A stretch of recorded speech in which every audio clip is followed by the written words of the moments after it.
प्रभु यीशु मसीह के नाम में सभी भाई बहनों को जय मसीह की। प्रभु का वचन कहता है, जब हम भजन संहिता 1 अध्याय पढ़ते हैं, प्रभु का वचन कहता है, क्या ही धन्य है वह पुरुष जो दुष्टों की युक्ति पर नहीं चलता और न पापियों के मार्ग में खड़ा होता और न ठट्ठा करने वालों की मंडली में बैठता है, परंतु वह तो यहोवा की व्यवस्था से प्रसन्न रहता और उसकी व्यवस्था पर रात दिन ध्यान करता रहता है। वह उस वृक्ष के समान है जो बहती नालियों के किनारे लगाया गया है और अपनी ऋतु में फलता है और जिसके पत्ते कभी मुरझाते नहीं। इसलिए जो कुछ वह पुरुष करे वह सफल होता है। Praise the Lord, hallelujah. भजन संहिता 1 अध्याय परमेश्वर का वचन बताता है एक धर्मी मनुष्य के विषय में और एक दुष्ट मनुष्य के विषय में। और धर्मी मनुष्य जो होते हैं वो हमेशा अपने आप को क्या करते हैं, परमेश्वर की व्यवस्था के अनुसार चलाते हैं और वो दुष्टों की युक्तियों से दूर रहते हैं।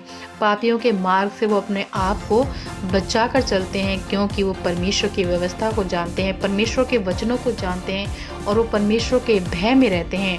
और रात दिन क्या करते हैं, वो परमेश्वर की स्तुति में, परमेश्वर की आराधना में रहते हैं। और हर समय जब भी वो कार्य करते हैं तो क्या करते हैं, परमेश्वर को अपने सम्मुख रखते हैं। प्रभु का वचन कहता है कि ऐसे लोग उस वृक्ष के समान हैं जो बहती नालियों के किनारे लगाया गया है और वो अपनी ऋतु में फलता है और उसके पत्ते कभी मुरझाते नहीं। क्यों? क्योंकि प्रभु उन्हें कभी मुरझाने नहीं देता।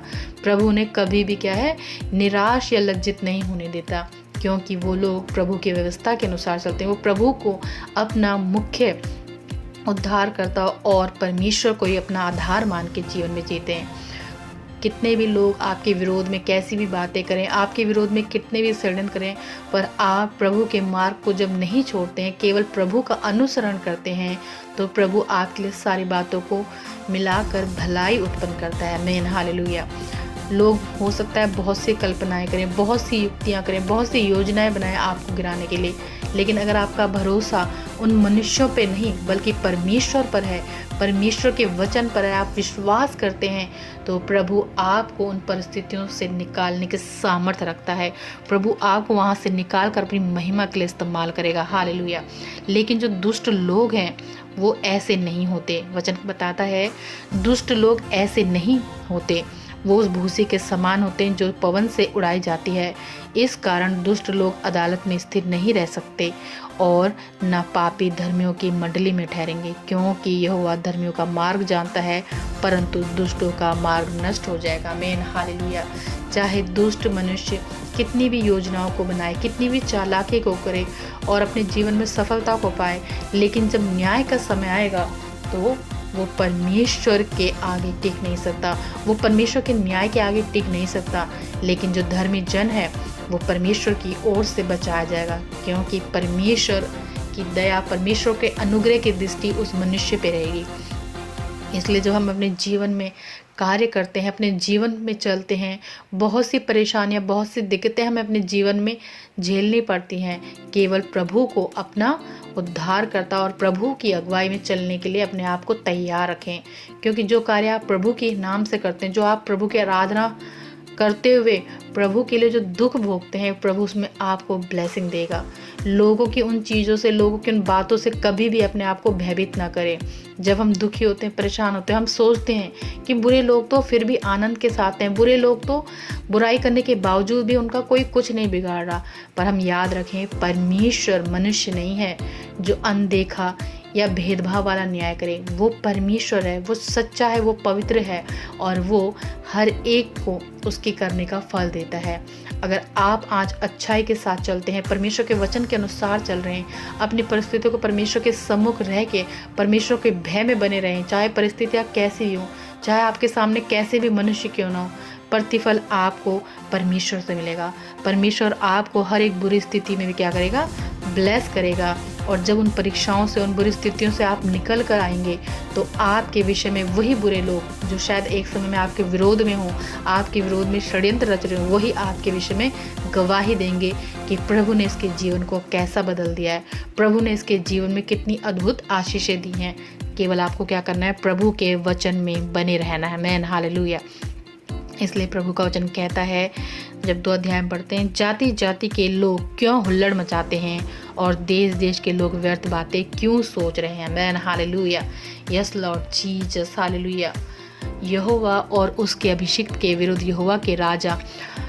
यहोवा और उसके अभिषिक्त के विरुद्ध पृथ्वी के राजा मिलकर और हाकिम आपस में सम्मति करके कहते हैं, आओ हम उनके बंधन तोड़ डालें और उनकी रस्सियों को अपने ऊपर से उतार फेंके। वह जो स्वर में विराजमान है हंसेगा, प्रभु उनको ठड्डों में उड़ाएगा। तब वह उनसे क्रोध में बातें करेगा और क्रोध में कहकर उन्हें घबरा देगा। मैं तो अपने ठहराए हुए राजा को अपने पवित्र पर्वत सिय्योन के राजगद्दी पे बैठा चुका हूँ। मैं उस वचन का प्रचार करूँगा जो यहोवा ने मुझसे कहा है, तू मेरा पुत्र है, आज तू मुझसे उत्पन्न हुआ। Praise the Lord, hallelujah. मुझसे मांग और मैं जाति जाति के लोगों को तेरी संपत्ति होने के लिए और दूर दूर के देशों को तेरी निज भूमि बनने के लिए दे दूंगा। तू उन्हें लोहे के डंडे से टुकड़े टुकड़े करेगा, तो कुम्हार के बर्तन के समान उन्हें चकनाचूर करेगा। Man hallelujah, yes Lord Jesus. प्रभु परमेश्वर अपने इकलौते पुत्र को उस सिंहासन पर उस राज्य के राजा के रूप में नियुक्त कर चुके हैं जो कभी टलेगा नहीं। Man hallelujah. और जब वो न्याय करने आएगा, जब यीशु मसीह अब न्याय करने आएंगे, तो हर एक का लेखा लिया जाएगा। जो प्रभु के अधीनता में, जो प्रभु की इच्छा के अनुसार है, वो प्रभु की महिमा में बढ़ते जाएंगे। और जो अपने मनों के भेद के अनुसार, जो अपने मनों के दुचिते होने के कारण प्रभु को धोखा देते हैं, वो भी अपना फल ज़रूर पाएंगे। और परमेश्वर का वचन कहता है, सारा अधिकार अब किसके हाथ में है? प्रभु यीशु मसीह के अधिकार में है। उसके हाथ में वो अधिकार है कि वो दंड दे सके। उसके हाथ में वो अधिकार है कि वो लोगों को उनके किए हुए कर्मों का क्या करे, उन्हें फल दे सके। लेकिन प्रभु यीशु मसीह कहते हैं वो प्रेम करते हैं, वो हर एक से प्रेम करते हैं और वो चाहते हैं कि मानव जाति अपने आप को प्रभु की हजूरी में रखे, प्रभु की नज़दीकी में रखे, उनका जीवन नष्ट ना हो। लेकिन जो अंत तक धीरज धरे रहेगा वही प्रभु की ओर से ब्लेस होगा। Man hallelujah. इसलिए वचन कहता है, इसलिए अब हे राजाओं बुद्धिमान बनो, हे पृथ्वी के न्याय ये उपदेश ग्रहण करो, डरते हुए यहोवा की उपासना करो और कांपते हुए मग्न हो। पुत्र को चूमो, ऐसा ना हो कि वो क्रोध करे और तुम मार्ग में ही नष्ट हो जाओ, क्योंकि क्षण भर में उसका क्रोध भड़कने को है। धन्य है वे जिनका भरोसा उस पर है। आमीन, प्रेज द लॉर्ड, हालेलुया। इसलिए जो प्रभु पर भरोसा रखते हैं वो प्रभु की ओर से आशीषित होंगे। ब्लेसिंग उनके जीवन के लिए है, चाहे परिस्थितियाँ कितनी भी विरोध में हो, प्रभु अपने लोगों को अपनी महिमा के लिए उठाता है। Man hallelujah. हम बाइबल से बहुत से लोगों का उदाहरण देखते हैं जिन्होंने अपनी परिस्थितियों में परमेश्वर को नहीं छोड़ा और उन्होंने फिर परमेश्वर से उन आशीषों को पाए कि आज के समय तक हम उनकी गवाही देते हैं। इसलिए हम प्रभु के नाम में बने रहें, प्रभु की प्रार्थना में बने रहें और प्रभु में विश्वास योग्य रहें, ताकि प्रभु की वो ब्लेसिंग, वो आशीष जिनकी प्रतिज्ञा प्रभु ने हमसे की है, हम उन्हें अपने जीवन में जब देखें तो प्रभु के नाम की हम गवाही दें। आमीन, हालेलुया। प्रभु के नाम को हम धन्यवाद और महिमा देते हैं, क्योंकि सच में प्रभु का वचन केवल आनंदित होकर पढ़ने के लिए नहीं है, ये हमें हर एक दिन उस भोजन से तृप्त करता है जो हमारी आत्मा को मजबूत करती है और हमें प्रार्थना में अक्सर करती है।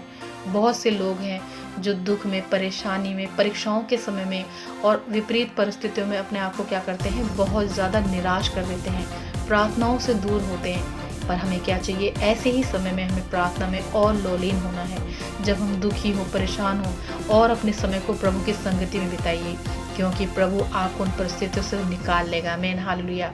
और शैतान चाहता है कि मनुष्य क्या है, नष्ट हो, वो बेकार की बातों में अपने जीवन को व्यर्थ कर दे। पर प्रभु चाहता है कि हर एक मनुष्य प्रभु की ओर से आशीष को पाए, ब्लेसिंग को चाहे।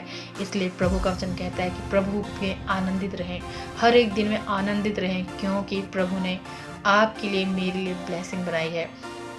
और याद रखिए, प्रभु हम सब से प्रेम करता है। उसका प्रेम इतना महान है कि उसने अपने इकलौते पुत्र को क्रूस पर दे दिया, ताकि हम प्रभु के नाम से उद्धार पा सकें, प्रभु के नाम से हम जीवन पा सकें। और हर एक वो मनुष्य जो प्रभु पर विश्वास करता है वो कभी भी लज्जित नहीं होगा, नाश नहीं होगा, बल्कि वो अनंत जीवन का अधिकारी प्रभु की ओर से ठहराया गया है। इसलिए हम हर एक वचन को जब पढ़ते हैं उसे दोहराएं, मनन करें, क्योंकि प्रभु अपने वचन को हमें देता है और हमारी अगुवाई करता है। प्रभु यीशु मसीह के नाम में सभी भाई बहनों को जय मसीह की। प्रभु आप सबको आशीष करे इस वचन के पढ़े जाने और सुने जाने पे। आमीन।